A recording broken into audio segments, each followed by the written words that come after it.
Oke, mari kita langsung bedah topik ini. Selamat datang di Explainer kita kali ini. Hari ini kita bakal ngulitin habis-habisan mesin rahasia di balik industri konten digital. Gini, tiap hari dari pagi melek mata sampai mau tidur lagi, kita kan dijejali ribuan info lewat layar HP yang rasanya tuh bener-bener nyata dan mendesak. Tapi, pernah nggak sih kita stop sebentar dan mikir, dari semua realita itu, seberapa banyak sih yang emang beneran nyata, dan seberapa banyak yang cuma sekedar konten hasil rekayasa? Nah, di sini kita bakal bongkar semua drama digital itu dan ngintip apa yang sebenarnya terjadi di balik layar. Coba deh inget-inget lagi. Pernah nggak kamu ngerasa emosi banget, marah, geram, atau mungkin sedih luar biasa abis ngeliat postingan yang lagi viral? Mungkin itu opini politik yang panas, drama selebgram, atau video kejadian sehari-hari yang sukses bikin darah kamu mendidih.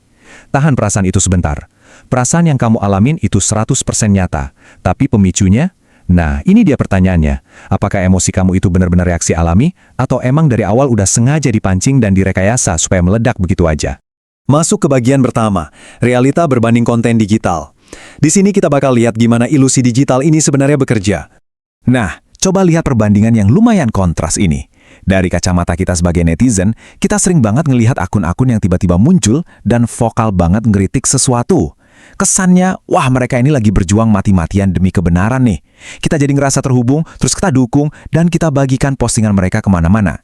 Tapi, kalau kita putar balik dan lihat dari sudut pandang si pembuat konten, realitanya tuh jauh lebih pragmatis dan dingin. Ini tuh benar-benar mirip ilusi The Wizard of Oz. Apa yang lewat di lini masa kita itu bukan jendela kaca yang nampilin kebenaran absolut, melainkan cuma panggung sandiwara.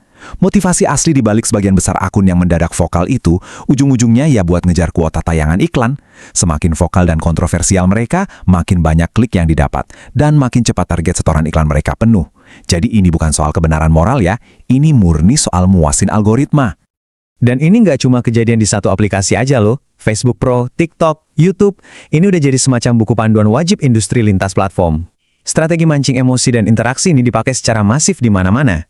Logikanya sederhana aja, kalau sebuah platform ngasih imbalan uang untuk tiap interaksi, kamu bisa yakin banget bakal ada ribuan kreator yang siap ngeksploitasi emosi audiens sebagai bahan bakar utama buat naikin angka tayangan mereka. Lanjut ke bagian kedua, emosi sebagai komoditas bisnis. Kita bakal bahas gimana reaksi kamu itu dipanen. Coba kita putar cara pandang kita 180 derajat. Di bisnis konvensional, komoditas yang dijual kan biasanya emas, minyak, atau properti. Tapi di industri konten digital yang super cepat ini, bahan baku utamanya itu ya kamu. Atau lebih spesifiknya, reaksi emosional kamu. Rasa frustrasi kamu, air mata kamu, sampai tawa sinis kamu, itu semua lagi ditambang, dikumpulin, dan dipanen massa layaknya komoditas komersial. Jadi poin krusialnya di sini adalah mencapai kesadaran digital. Ini bukan cuma soal jago main gadget ya, ini adalah momen pencerahan saat kamu akhirnya sadar bahwa amarah dan interaksi kamu itu secara sistematis lagi dikonversi jadi pendapatan iklan buat orang lain. Kalau kamu udah sadar bahwa ribuan komen perdebatan sengit di sebuah postingan itu bukan diskusi sehat, tapi mesin pencetak uang buat si pemilik akun, nah disitulah kesadaran digital kamu mulai jalan, dan kamu nggak lagi jadi target empuk. Masuk ke bagian ketiga, motif asli akun-akun viral dan mekanika di balik keviralan. Mari kita bedah barang-barang mesin industri ini. Coba perhatikan siklus 3 langkah yang super presisi ini. Langkah pertama, buat konten sensasional. Rumusnya gampang, makin mancing perdebatan panas, makin bagus potensinya. Banyak studi ngebuktiin kalau algoritma media sosial itu secara matematis memprioritaskan kemarahan dibanding kegembiraan. Soalnya, marah itu terbukti bikin kita mantengin layar lebih lama. Langkah kedua, picu interaksi masif. Si kreator emang pengen kamu marah. Mereka butuh kamu berantem di kolom komentar sama orang asing, dan mereka ngarep banget kamu membagikan tautan itu. Dan akhirnya, langkah ketiga, panen bonusnya. Jadi, sensasionalisme yang berseliweran tiap hari itu bukan kejadian organik yang nggak disengaja ya. Itu emang desain produk yang udah dikalibrasi supaya netizen terus berinteraksi tanpa henti. Dan inilah ujung tombak dari semua keributan tadi, bonus dolar. Ini dia motivasi finansial utama yang jadi jantung dari ekosistem kemarahan buatan ini. Semua interaksi masif, drama lintas platform, sampai perdebatan capek-capekin hati yang seolah nggak ada ujungnya, pada akhirnya bermuara ke sini, ngejar nominal cuan di akhir bulan. Uang bener-bener jadi raja yang ngedikte narasinya. Ada satu temuan penting dari materi sumber kita yang rasanya dalam banget. Nominal bonus dolar bikin nurani kreator mendadak tumpul demi interaksi masif. Fakta yang ngeri kan? Sayangnya ambisi ngejar kuota iklan dan bonus dolar ini sering banget nyingkirin etika bikin konten. Begitu ngelihat insentif uang di depan mata yang begitu menggiurkan, banyak kreator dengan gampangnya matiin hati nurani mereka, buang jauh-jauh objektivitas, dan tanpa ragu nyebarin materi yang jelas-jelas memecah belah. Asalkan metrik interaksi di akun mereka terus meroket tajam.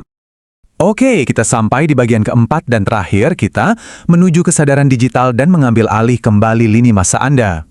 Dari semua pemaparan tadi, emang kelihatannya industri digital ini punya desain yang tujuannya manipulasi psikologi kita. Tapi, tunggu dulu, ini bukan berarti kita itu lemah atau nggak berdaya ya. Betul, kamu adalah komoditasnya. Tapi ingat, kamu yang pegang kendali utamanya. Fakta ini justru harusnya bikin kamu merasa punya kekuatan. Sekarang, setelah kita menelusuri rahasia dapur dari mesin ini, kamu punya alat yang dibutuhin buat ngubah pola konsumsi kamu. Kalau kamu udah bisa lihat tali-tali tak kasat mata yang ngendaliin drama di industri konten, kamu punya pilihan penuh buat nolak jadi sekedar statistik. Kamu punya kekuatan absolut buat nggak bereaksi. Kekuatan buat sekedar nge-scroll ngelewatin konten yang mancing amarah tanpa ninggalin jejak apapun, dan kekuatan untuk mutus siklus pendapatan iklan yang secara sinis menunggangi kemarahan kamu.